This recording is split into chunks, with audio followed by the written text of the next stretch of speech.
Good morning students.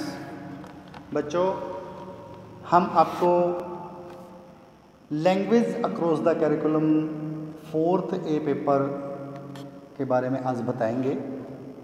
वैसे अपना syllabus पहले कंप्लीट हो चुका है, लेकिन परीक्षा उपयोगी जो क्वेश्चंस हैं उनको एक बार हम रिवाइज करेंगे और आपको असाइनमेंट भी बनाने हैं।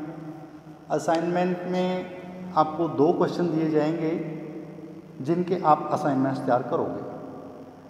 ये आपका जो असेसमेंट कॉलेज की तरफ से जो आपको नंबर दिए जाते हैं, जो आपके 80 मार्क्स जिसमें थ्योरी है उसमें 20 मार्क्स का आपको कॉलेज असेस करता है, और जो आपके 50 मार्क्स के जो पेपर हैं उसमें से 10 मार्क्स की असेसमेंट आपको कॉलेज देता है। लेकिन कॉलेज को देने के लिए कुछ बेस चाहिए, किस आधार पर बच्चे को असेस किया जाए। इसके लिए असाइनमेंट बनाने ज़रूरी हैं। असाइनमेंट आप सॉफ्ट एंड हार्ड कॉपी दोनों मोड में सबमिट करवा सकते हो।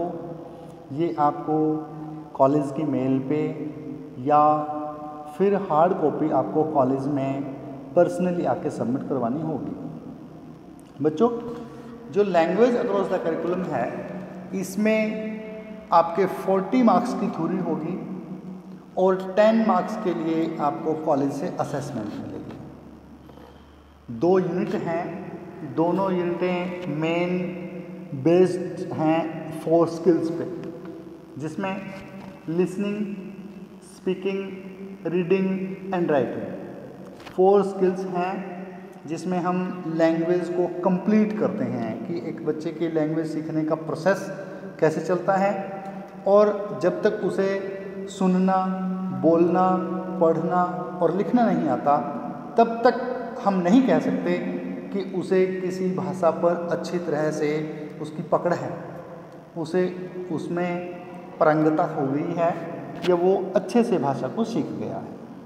तो बच्चों, आज हम भाषाई कौशलों के बारे में बात करेंगे और आपको भाषाई कौशलों में लिसनिंग स्किल यानी श्रवण कौशल और मौखिक अभिव्यक्ति कौशल यानी भाषण कौशल के बारे में इन 2 क्वेश्चनों पे आपको असाइनमेंट्स तैयार करने हैं। भाषाई कौशलों के सामान्य परिचय की जो हम बात करेंगे उसमें कोई भी क्वेश्चन आ जाए, आप जो भूमिका रूप है वो सब में लिख सकते हो, या कुछ बातें आप भाषा के बारे में, भाषा परिभाषा के बारे में भी बता सकते हो। भाषा भावों या विचारों तथा तथ्यों की अभिव्यक्ति का एक माध्यम है। यानी भाषा क्या है? जिसमें हम अपने विचार दूसरों तक पहुंचाते हैं और दूसरे के विचारों को समझते हैं। यानी the common definition of the language to use the articulate sounds for the expression of thoughts. विचारों की अभिव्यक्ति के लिए उन यादृच्छिक ध्वनि प्रतीकों की जो व्यवस्था है उसे हम भाषा कहते हैं।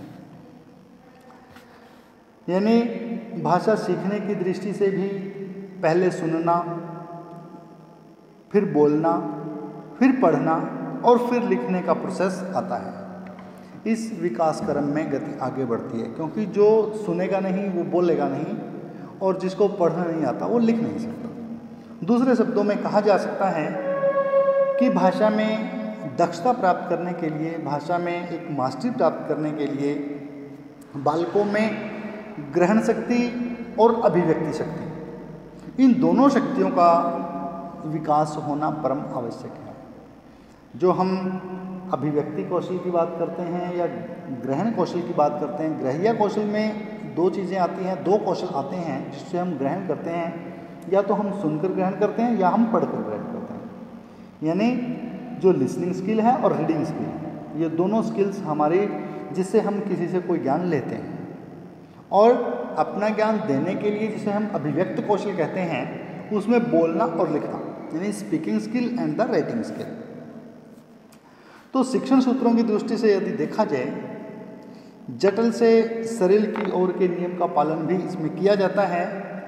बालक में जितनी भी जो इंद्रिय प्रयोग में सुनना, बोलना बड़ा सहज सी क्रियाएँ हैं, जबकि पढ़ना और लिखना ये बाकी कौशलों को प्राप्त करने के लिए या दोनों कौशलों को प्राप्त करने के लिए थोड़ा सा कठिन साधन है। इस प्रकार से सुनना, बोलना पढ़ने और लिखने से कुछ थोड़ा सा कठिन पड़ता है, लेकिन सुनना और बोलना ये दोनों पढ़ने और लिखने को विकसित करने में सहायक होते हैं। तो मनुष्य में भाषाई कौशल ग्रहण करने की प्रक्रिया बड़ी सहज है। अनौपचारिक रूप से भी भाषा को कोई भी व्यक्ति ग्रहण कर लेता है। ये कक्षा में भाषा अधिगम से माध्यम से ही नहीं, बल्कि ऐसी प्रक्रिया तो शिशु के जन्म से ही शुरू हो जाती है। जब बच्चा जन्म लेता है तभी से वो अपने अड़ोस पड़ोस, अपने परिवार से सुनकर ग्रहण करता है। इसलिए इन सभी योग्यताओं का विकास करने के लिए एक भाषा शिक्षक का ये दायित्व बनता है कि भाषा शिक्षण में उन सभी कौशलों का अच्छे तरीके से अध्ययन करवाए, उन सभी कौशलों की तरफ ध्यान दिया जाए जो भाषा शिक्षण में सहयोगी होते हैं। यानी भाव या विचार को ग्रहण करने और अभिव्यक्त करने के हमारे पास 4 साधन हैं, 4 प्रमुख कौशल हैं, स्किल्स हैं, जिसमें श्रवण कौशल, भाषण कौशल, पठन कौशल और लेखन कौशल, इन सब का हम नाम लेते हैं, जिसमें listening skill, speaking skill, reading skill and the writing skill. तो आज हम जो लिसनिंग स्किल के बारे में बात करेंगे, श्रवण कौशल के बारे में बात करेंगे। श्रवण कौशल से अभिप्राय किसी भी व्यक्ति के द्वारा उच्चरित विभिन्न प्रकार की ध्वनियों, शब्दों, भावों या विचारों को सुनकर उसे अर्थ ग्रहण करना है। यानी ये अन्य कौशलों के सीखने का आधार बनता है। कोई भी वक्ता जिस अभिप्राय को लेकर बोलता है, सुनने वाला उसे उसी रूप में समझ ले, तभी बोलने वाले की सार्थकता होती है। और सुनने वाले में यदि श्रवण कौशल विकसित है तो उसके भावों या विचारों को वो उसी रूप में ग्रहण करेगा। इस कौशल के अंतर्गत बच्चों को ध्यान देने से सुनने तथा सुनी हुई बातों को समझने की शिक्षा दी जाती है। तो श्रवण कौशल वो कौशल है जिसमें विद्यार्थियों के सुनने की क्षमता को विकसित किया जाता है। कुछ विभिन्न उद्देश्यों को लेकर श्रवण कौशल करवाया जाता है। विद्यार्थियों में सुनने और सुनकर अर्थ ग्रहण करने की योग्यता विकसित करना, विद्यार्थियों में सुनी हुई सामग्री को यानी श्रुत सामग्री को अच्छी बातों का चयन करने की योग्यता विकसित करना, ध्वनियों और शब्दों के शुद्ध उच्चारण को ध्यानपूर्वक सुनकर उनका सही अनुसरण करना। अनुसरण करना मतलब उसी प्रकार से अपने जीवन में प्रयोग भी करना। मौखिक अभिव्यक्ति की विभिन्न शैलियों को समझने और उनका प्रयोग करने की योग्यता विकसित करना, मानसिक तथा बौद्धिक विकास के लिए विद्यार्थियों को प्रेरित करना, वक्ता के भावों, विचारों और वक्ता की शैली में निहित गूढ़ अर्थ को समझने की योग्यता विकसित करना, सरल, स्पष्ट तथा शुद्ध शब्दों को अपने विचारों तथा भावों में सुनकर प्रकट करने की योग्यता विकसित करना, स्वराघात, बलाघात और जितने भी स्वर में आरोह अवरोह हैं उनको समझने की योग्यता विकसित करना। अब स्वराघात, बलाघात क्या हैं? किसी भी स्वर पर कितना स्ट्रेस दिया जाना है, कितना जोर दिया जाना है, कितना घात किया जाना है, या कितना उनका आरोह अवरोह है, उनका उतार चढ़ाव है, इस बारे में भी जानकारी विद्यार्थियों को सुनकर ही होती है। और विद्यार्थियों में धैर्यपूर्वक सुनने की योग्यता को विकसित करना श्रवण कौशल का उद्देश्य है। अब हम श्रवण कौशल की विशेषताओं की बात करते हैं कि सुनना है क्या और ये किन किन विशेषताओं से होता है, जिसमें श्रवण सामग्री से अभिप्राय एक ऐसी सामग्री है जिसकी सहायता से एक अच्छी जो श्रवण कौशल है वो विकसित किया जा सके। यानी वही सामग्री अच्छी होती है। अब हम कर रहे हैं characteristics of good listening materials, श्रवण कौशल सामग्री की कुछ विशेषताएं, जिसमें केवल एक वक्ता होना चाहिए, शुद्ध उच्चारण होना चाहिए, मानसिक तत्परता होनी चाहिए। मानसिक तत्परता से भाव है कि वक्ता और श्रोता दोनों मानसिक रूप से प्रिपेयर होने चाहिए, क्योंकि सुनने वाला तभी समझेगा जब बोलने वाला अपनी तत्परता से बोल रहा होगा, और बोलने वाला भी तभी सार्थक रह पाएगा जब सुनने वाला उसे उसी तत्परता से सुनता है। इसलिए मानसिक तत्परता होना अति आवश्यक है। भाषा में उतार चढ़ाव का होना जरूरी है। ऐसा तो नहीं कि त्रोड़ मरोड़ के कुछ शब्दों को पेश किया गया, ऐसा ना हो कि भाषा में उतार चढ़ाव सही नहीं है, जिससे कि अर्थ ग्रहण में व्यवधान आ जाता है, रुकावट आ जाती है। वक्ता जो वक्तव्य है वो पाठ्य सामग्री से संबंधित होना चाहिए। ऐसा नहीं है कि हम टॉपिक कुछ और है और चल कहीं और रहे हैं, या बीच में कुछ इस प्रकार के एग्जाम्पल्स फिट किए हुए हैं जो अपने टॉपिक से रिलेटेड भी नहीं है। इस प्रकार भी नहीं होना चाहिए, क्योंकि उससे सुनने वाले में निरस्ता आ जाती है। पूर्व ज्ञान पर आधारित श्रुत सामग्री या श्रव्य सामग्री होनी चाहिए। कोई भी नए टॉपिक को कोई सुनना पसंद नहीं करता, जिसे थोड़ा बहुत भी उसके बारे में जानकारी हो उसी के बारे में सही सुना जा सकता है। उचित वातावरण का निर्माण होना चाहिए, क्योंकि ऐसी अगर परिस्थितियाँ होंगी जहाँ पे माहौल ठीक नहीं होगा, वातावरण सही नहीं होगा, वहाँ भी सुनने में व्यवधान आता है और अर्थ ग्रहण सही तरीके से नहीं हो पाएगा। यानी श्रव्य सामग्री जो श्रोता है उसकी अपनी क्षेत्रीय भाषा में होनी चाहिए, उसकी समझ में होनी चाहिए। ऐसा ना हो कि कोई भाषा ही और है और इसमें चयनित परिच्छेद विद्यार्थियों की मानसिक तथा बौद्धिक योग्यता के अनुरूप होने चाहिए। श्रवण कौशल में जो प्रयोग होने वाली सामग्री है वो सामान्य या साधारण होनी चाहिए, वो इतनी अधिक महंगी ना हो। और जो पाठ्य विषय हैं, जो वक्तव्य विषय हैं, बहुमुखी उद्देश्यों की पूर्ति करने वाले होने चाहिए, विभिन्न कक्षाओं में जिनका प्रयोग किया जा सके। विभिन्न प्रकार की जो श्रव्य सामग्रियां हैं वो कौन कौन सी हैं, अब इनके बारे में हम बात करेंगे, किस प्रकार की क्रियाएं होती हैं।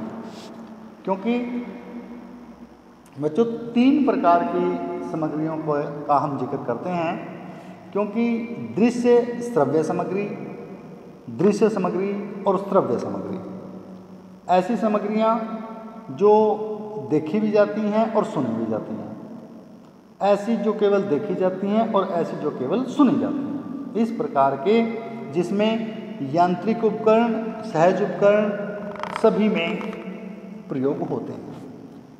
अब हम दृश्य, श्रव्य और दृश्य सामग्री की बात करें, जिसमें दृश्य सामग्री के अंतर्गत केवल वो चीज़ें आती हैं जिन्हें केवल हम देखते हैं, सुन नहीं सकते, और श्रव्य के अंतर्गत वो आती हैं जिसे हम केवल सुन सकते हैं, देख नहीं सकते। अब हम यहाँ उनका जिक्र करेंगे जिसे हम सुन सकते हैं, यानी श्रव्य कर सकते हैं, जिसे हम सुन सकते हैं। जिस प्रकार से रेडियो, ग्रामोफोन, टेप रिकॉर्डर,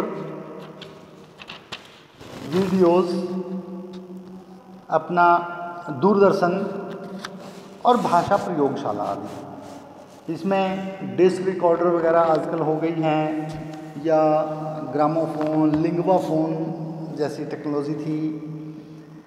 इसके अंतर्गत विद्यार्थियों को, जैसे रेडियो है, रेडियो में कुछ ऐसे शैक्षणिक प्रोग्रामों के बारे में जानकारी दी जाती है, शैक्षणिक प्रोग्राम सुनाए जाते हैं जिसमें कुछ ऐसे भाषा या शिक्षाविद बैठकर अपना भाषण करते हैं, या उनकी जो भाषण का जो लाइव है वो सुनाया जा सकता है, या रिकॉर्डिंग भी सुनाई जा सकती है। टेप रिकॉर्डर भी इसी प्रकार का साधन है जिसमें विद्यार्थियों को खुद अपनी आवाज़ भी टेप करके या रिकॉर्ड करके सुनाई जा सकती है। ग्रामोफोन भी इसका प्रयोग बहुत पहले किया जाता था, लेकिन जो श्रव्य सामग्री है उसमें बड़ा सटीक था। इसमें दो दूर दराज बैठे लोग आपस में बातचीत कर सकते हैं, जिससे उनके अनुभवों के बारे में जानकारी मिल सके। इस प्रकार से बच्चों ये कुछ सामग्री हैं जिसमें हम यूँ कह सकते हैं कि radio, tape recorder, Doordarshan, gramophone, linguaphone, भाषाई प्रयोगशाला आदि के माध्यम से श्रवण कौशल को विकसित किया जा सकता है। अब श्रवण कौशल के उद्देश्य हो गए, श्रवण कौशल की सामग्री हो गई, सामग्री की विशेषताएं हो गई, उसके बाद कि ये श्रवण कौशल को विकसित करने की उचित विधियां क्या हैं। उचित विधियों के बारे में हम बात करेंगे कि क्या क्या तरीके अपना के जो श्रव्य कौशल है, जो सुनने की क्षमता है, उसको विकसित किया जा सकता है। इसमें सबसे पहला है श्रुत लेख, क्योंकि अध्यापक बोलता रहता है, बच्चे लिखते रहते हैं। श्रुत लेख से भाव है सुनकर लिखना। अध्यापक बोलता है, विद्यार्थी उसे सुनकर लिखते हैं। जो बच्चा ध्यान से सुनेगा वही बच्चा अच्छी तरीके से लिख पाएगा। स्पष्ट, शुद्ध और सस्वर वाचन एक अध्यापक के द्वारा हो सकता है, किसी मेधावी छात्र के द्वारा हो सकता है। उनको पाठ्य पुस्तक दे दी जाती है और वो उनका वाचन करते हैं, यानी उसको पढ़ते हैं, और पढ़ने के बाद फिर किसी भी विद्यार्थी से पूछा जा सकता है कि कहाँ से हम पढ़ रहे हैं, कहाँ पे चल रहे हैं, या नेक्स्ट टॉपिक या नेक्स्ट जो पैराग्राफ है वो आप पढ़िए।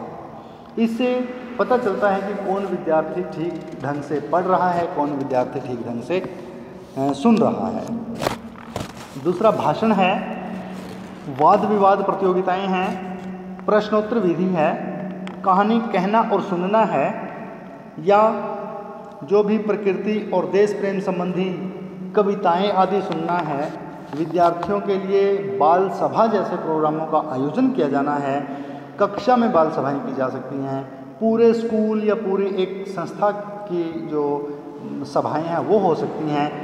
कक्षा अभिनय दिया जा सकता है, नाटक करवाया जा सकता है, सह शैक्षिक क्रियाकलाप करवाई जा सकती हैं, क्विज कंपटीशन वगैरह यानी क्विज का आयोजन किया जा सकता है।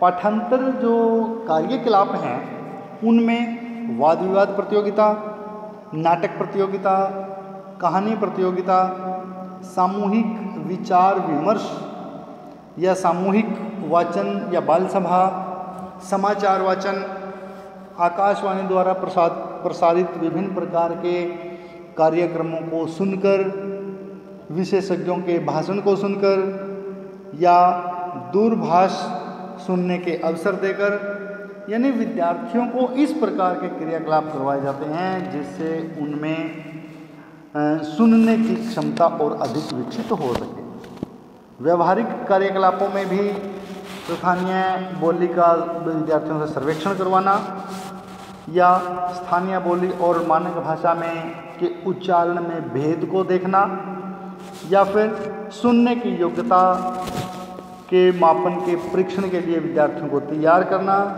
श्रवण दोषों की सूची बनाना, विद्यार्थियों का उचित जो श्रवण द्वार है या उसका जो कान कर्ण क्षेत्र है उसकी उचित चिकित्सा आदि करवा के विद्यार्थियों को श्रवण कौशल के लिए तैयार किया जा सकता है। श्रवण कौशल के लिए विद्यार्थियों को योग्य बनाया जा सकता है। तो बच्चों, आज हमने श्रवण कौशल के बारे में पढ़ा। मैं आपको दोबारा से फिर रिमाइंड करवा दूं कि इस पेपर के 2 आपको असाइनमेंट बनाने हैं। इस असाइनमेंट में जो श्रवण कौशल और भाषण कौशल, इन 2 के असाइनमेंट आपको तैयार करने हैं, जिसमें सबसे पहले आप दोगे कि भाषा क्या है, स्किल्स क्या हैं, कौन कौन से स्किल्स हैं और उनमें हम किसको डिफाइन कर रहे हैं। उसके बाद मान लीजिए श्रवण कौशल की बात करते हैं। श्रवण कौशल क्या है इसके बारे में देंगे। उसके बाद इसकी ज़रूरत क्या है, यानी इसका उद्देश्य क्या है, इसकी विशेषताएं क्या हैं, अच्छा गुड किसी भी स्किल को डेवलप करने के लिए मटेरियल्स कौन से हैं, उन मटेरियल के यूजेस क्या क्या हैं, और उचित जो विधियां हैं किसी भी स्किल को डेवलप करने की वो कौन कौन सी हैं, और उसके बाद हम उसका देंगे निष्कर्ष। इस प्रकार से विद्यार्थियों आपको असाइनमेंट तैयार करना है, जो कम से कम 10 पेज का आपका होना चाहिए। तो बच्चों आज के लिए इतना ही, धन्यवाद।